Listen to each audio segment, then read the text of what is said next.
You are welcome back to this Git crash course brought to you by Halibian Solution Limited.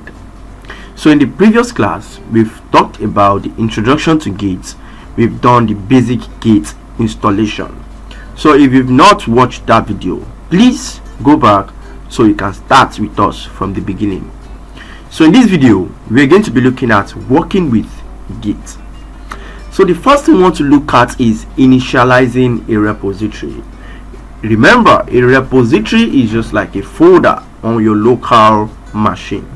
So to start using Git, you initialize your repository in a folder that will automatically create, Git will automatically create a hidden folder to keep track of changes within that folder.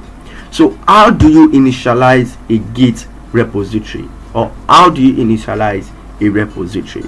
So for us to initialize a repository, remember in the previous class we created a folder called my Git class. So we are going to be initializing that folder now. So I'll go to my Git bash and do clear. Remember, clear is to clear your terminal. So I'm in my current working directory, that is my Git class. So what do I want to do to this particular repository? I want to initialize it. So if I should do git init, that means I've initialized it already. That is, Git has created an hidden repository that can actually track changes. So you can see the difference between what I have here and what I have here. Now here I don't have anything called master, but here I have something called master. This shows that Git is now tracking this particular folder. Here Git doesn't have anything to do with the folder. It does not have anything to do with a repository. It is just there, nothing is tracking it. But here you can see Git is now tracking my repository. If I should press ls, we only have one thing here. But remember, we said Git created an hidden repository inside this place. So if I should do ls-la, so we can see different ones. We can see .git. It wasn't showing us this before, but for you to see, to confirm that if Git is truly tracking your changes, you have to do ls then -la to check all the folders inside this place. So this is actually going to give you all the folders. So it is this .git that is tracking your changes. So tracking changes, whenever a file is modified, added or deleted within the repository, Git recognizes it as what? As a change and mark it as modified. So staging changes, you can selectively choose which modified files you want to include in the next commit. By staging the files, you can indicate to Git that you want to include them in the next snapshot. So how do you track changes and how do you stage changes? So I will open my VS Code for example now. So I will do code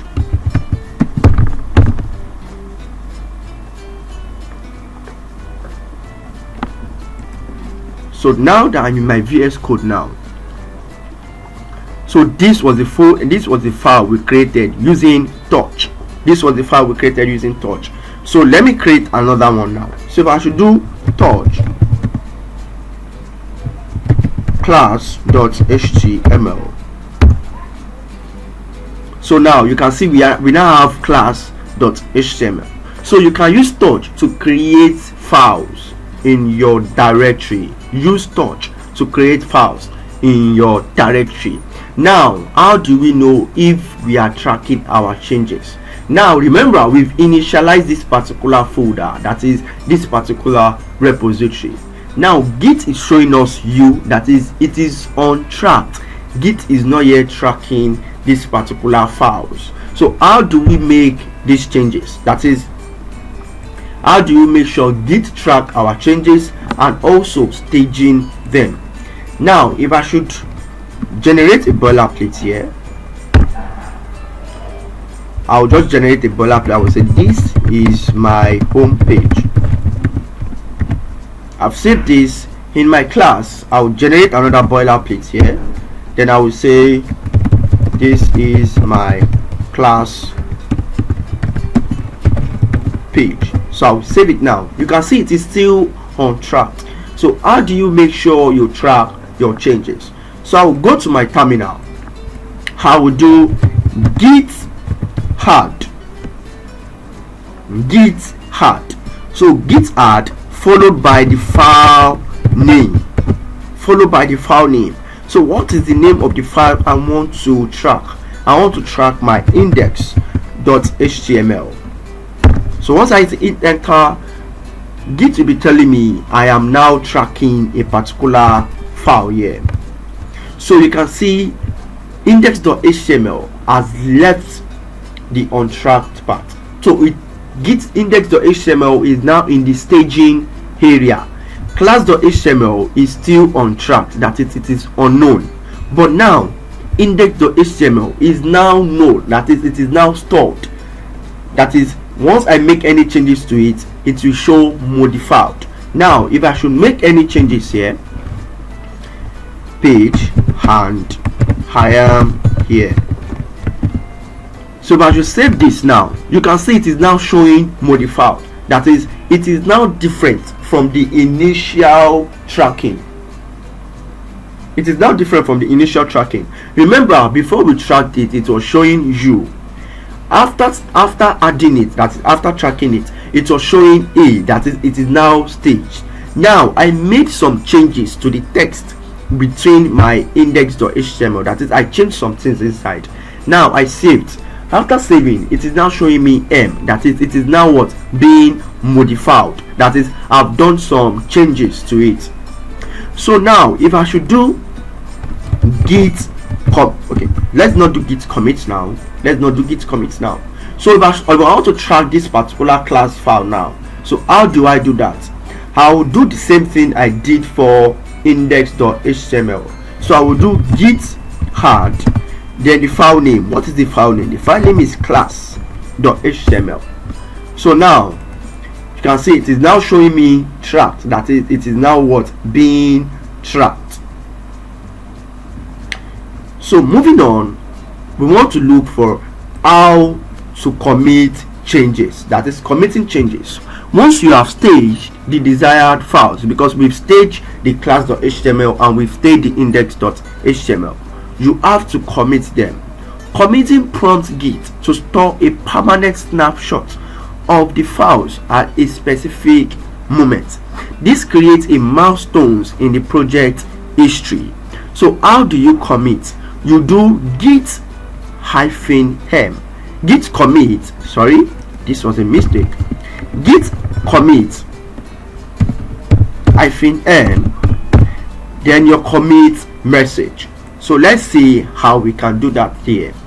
So I'll go to my VS Code, open my terminal. So I will do git commit -m. Then what is my commit message? I created two files named class and index. So this is my commit message. So if I should click enter, now these files are now being committed. So you can see I have all this has gone. Now remember, I modified index.html after tracking it. I modified the file. So what do I have to do?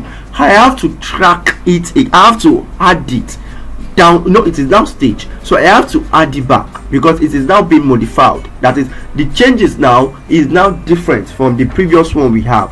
That is why it is showing that M. So if I should do git add index.html again, so if I should come here,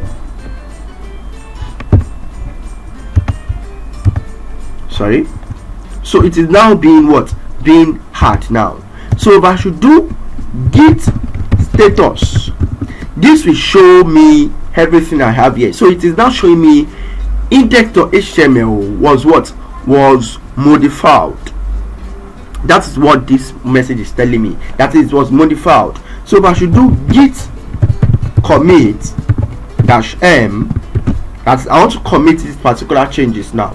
So I will say I modify index. So if I should hit enter. Now if I should do git status to check, so it is now telling me on branch master, nothing to commit. Working tree is now clean, that is, I have nothing to commit. You can see the m is gone. So if I should modify it again, it will be indicating, hello, you've modified this particular file, you've modified this particular folder, please add your changes, please commit your changes. So efficient storage. Git does not store separate copy of every file in each commit. Instead, it tracks the changes made in each commit. This approach ensures efficient storage and reduces redundancy. By following these steps, Git provides a powerful version control system that enables you to track changes, manage project history, collaborate with others, and easily revert to previous states when necessary. So now let's look at something. Now we've made two commit message, we've done two commit message here. So if I want to check it out, I will just do git log. Now you can see all the commits we've done. So the first one we did here, which is I created two files, named class and index. Now the second commit, you can see I have it here. Now you can see something called author.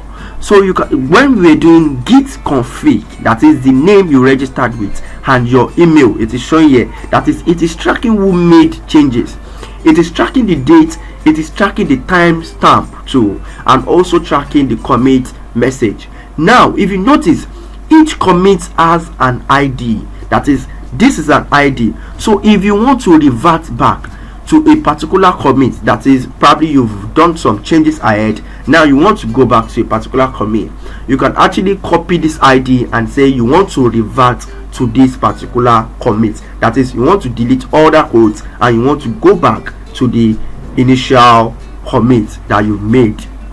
So thank you very much. In the next video, we're going to be looking at how we can continue with Git.